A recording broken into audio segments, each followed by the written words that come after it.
Assalamualaikum warahmatullahi wabarakatuh. Langsung saja saya akan menjelaskan tentang apa itu asbabun nuzul. Definisi asbabun nuzul yang telah kami paparkan di PowerPoint Ulumul Quran ada 4 poin. Yang pertama, turunnya satu atau beberapa ayat Al-Quran karena suatu peristiwa atau kejadian tertentu. Yang kedua, suatu pertanyaan tertentu yang diajukan kepada Nabi Muhammad SAW. Yang ketiga, asbabun nuzul untuk mengetahui hukum syara.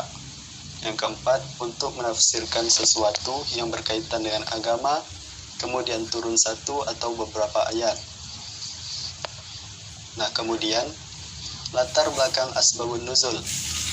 Latar belakang asbabun nuzul yang telah kami paparkan juga itu ada 3 poin. Yang pertama, konflik sosial. Yang kedua, kesalahan besar. Yang ketiga, pertanyaan-pertanyaan yang diajukan kepada Nabi Muhammad SAW. Kemudian, fungsi ilmu asbabun nuzul. Fungsinya adalah memahami ayat Al-Quran. Nah, kemudian Az-Zarqani mengemukakan urgensi asbabun nuzul dalam memahami Al-Quran sebagai berikut. Yang pertama, seseorang dapat menentukan apakah ayat mengandung pesan khusus atau umum dalam keadaan bagaimana ayat itu harus diterapkan. Yang kedua, penegasan bahwa Al-Quran benar-benar dari Allah Subhanahu wa Ta'ala, bukan dari makhluk. Yang ketiga, memudahkan untuk menghafal dan memahami ayat serta memantapkan wahyu ke dalam hati orang yang mendengarnya. Dan yang keempat, membantu dalam memahami. Di sini membantu dalam memahami, yakni membantu dalam memahami ayat tersebut. Nah, kemudian macam-macam asbabun nuzul. Yang pertama, banyaknya nuzul dengan satu sebab, atau banyaknya turun ayat tersebut dengan satu sebab saja. Yang kedua, penurunan ayat lebih dahulu daripada sebab. Yang ketiga, beberapa ayat turun mengenai satu orang. Contohnya seperti ayat yang turun mengenai istri Rasulullah, yaitu Aisyah Kumairah.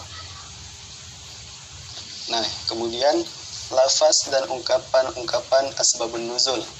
Yang pertama, lafaz dan ungkapannya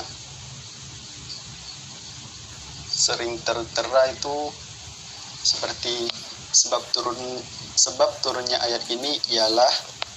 Nah, kemudian ada lanjutannya lagi. Yang kedua, tidak menggunakan kata sebab, melainkan menggunakan ungkapan fa'anzalallah.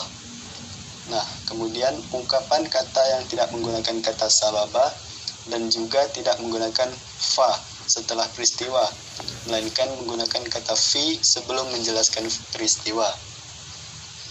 Nah, kemudian urgensi dan kegunaan asbabun nuzul.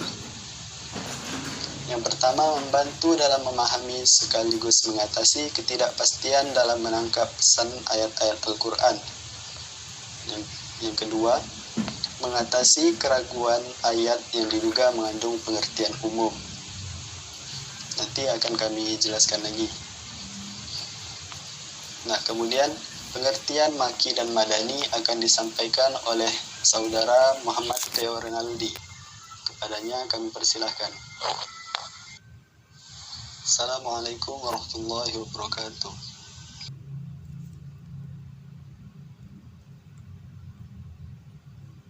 Bismillahirrahmanirrahim. Assalamualaikum warahmatullahi wabarakatuh.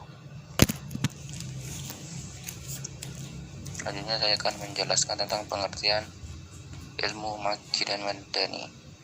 Ilmu maki dan madani merupakan ilmu yang membahas tentang surah-surah dan ayat-ayat yang Al-Quran yang mana diturunkan di Mekkah dan Madinah. Selanjutnya, teori yang mendefinisikan ilmu maki dan madani.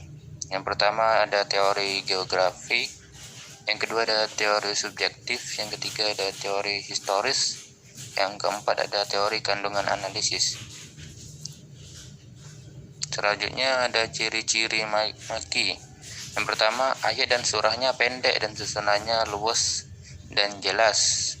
Yang kedua, makiyah, banyak menyebut qasam, taibih, dan amstal. Yang ketiga, surat-suratnya mengandung seruan, hai sekalian manusia, dan tidak mengandung seruan, hai orang-orang yang beriman. Selanjutnya, ciri-ciri madani. Yang pertama, sebagian surah-surah dan ayat-ayatnya panjang-panjang dan gaya bahasanya cukup jelas dalam menerangkan hukum-hukum agama. Yang kedua, menjelaskan hukum-hukum amaliyah dalam masalah ibadah dan muamalah. Yang ketiga, ada surat-suratnya mengandung izin untuk berjihad, urusan-urusan perang, hukum-hukumnya perdamaian dan berjanji. Selanjutnya ada perbedaan ilmu maki dan madani. Yang pertama ada perbedaan pada konteks kalimat. Yang kedua ada perbedaan pada materi pembahasannya. Sekian dari saya. Assalamualaikum warahmatullahi wabarakatuh.